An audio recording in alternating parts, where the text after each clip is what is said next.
Selamat pagi anak-anak, apa kabar? Semoga semuanya dalam keadaan sehat. Harapan saya anak-anak kami semuanya sehat. Kembali kita bertemu pada pembelajaran kita kali ini, yaitu program keahlian pemrograman berorientasi objek. Apa tujuan kita mempelajari pemrograman berorientasi objek ini?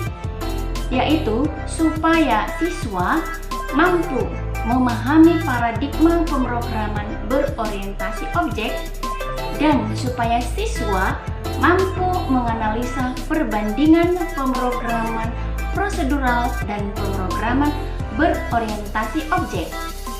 Materi kita pada pertemuan pertama ini adalah tentang paradigma pemrograman berorientasi objek.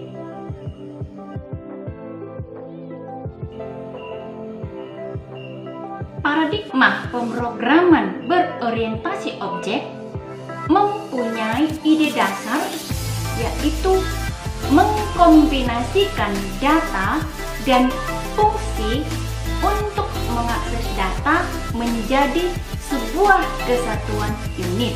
Itulah ide dasarnya. Objek sebenarnya mencerminkan apa pola kerja manusia dalam kehidupan sehari-hari.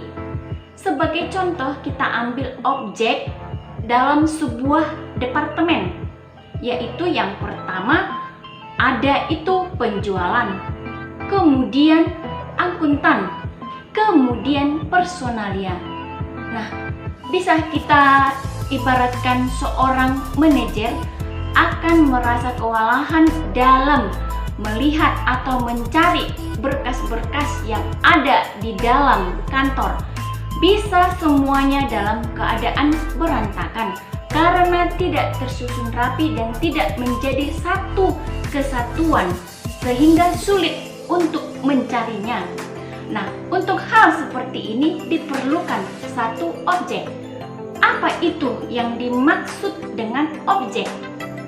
Objek adalah gabungan antara beberapa data dan fungsi yang masing-masing bekerja bersama-sama dan tidak dapat dipisahkan untuk menghasilkan satu kesatuan.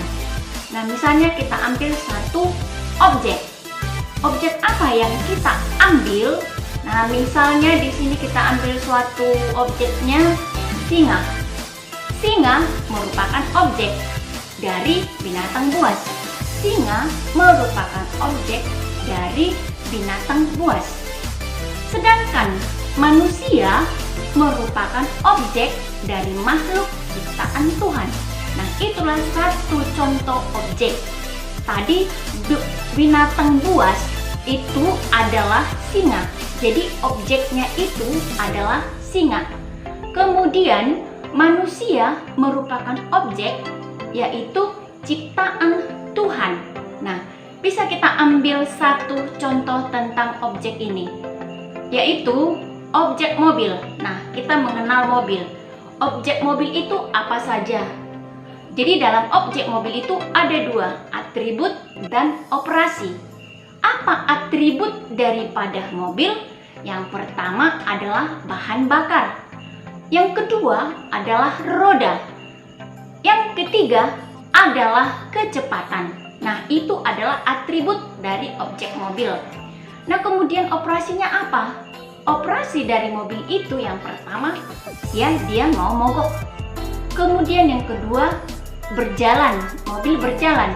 Kemudian yang ketiga, diperbaiki. Apabila mobil rusak, pasti diperbaiki. Itulah operasi daripada mobil. Nah, dalam dunia nyata, suatu operasi itu adalah suatu abstrak dan analogi perilaku terhadap objek-objek yang berbeda. Nah, anak-anak kami yang tercinta, itulah yang dimaksud dengan objek. Jadi anak-anak kami, bahwa dalam pemrograman berorientasi objek itu kita ada berbicara tentang objek, kelas, atribut, dan juga prosedurnya. Nah, anak-anak kami, sebagai contoh tadi kami sudah buat itu adalah objek kelas dan objek daripada mobil. Nah, untuk itu nanti akan saya suruh anak-anak kami membuat sebuah contoh tentang objek. Ada atributnya dan ada prosedurnya.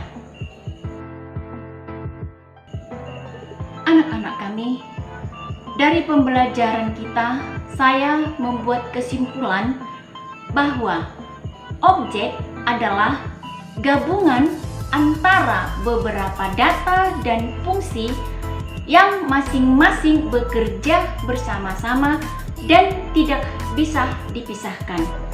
Kemudian yang kedua, objek mempunyai karakteristik. Yang pertama, identitas. Yang kedua adalah klasifikasi, atau ini sering disebut dengan kelas.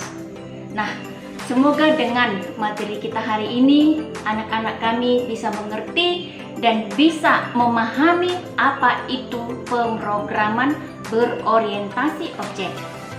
Nah, untuk minggu depan, pembelajaran kita adalah perbandingan pemrograman berorientasi objek dengan pemrograman terstruktur. Nah, harapan saya minggu depan kita kembali bertemu dalam keadaan sehat dan dalam keadaan bersemangat. Untuk itu, saya akhiri pelajaran kita hari ini dan selamat bertemu di minggu depan. Terima kasih.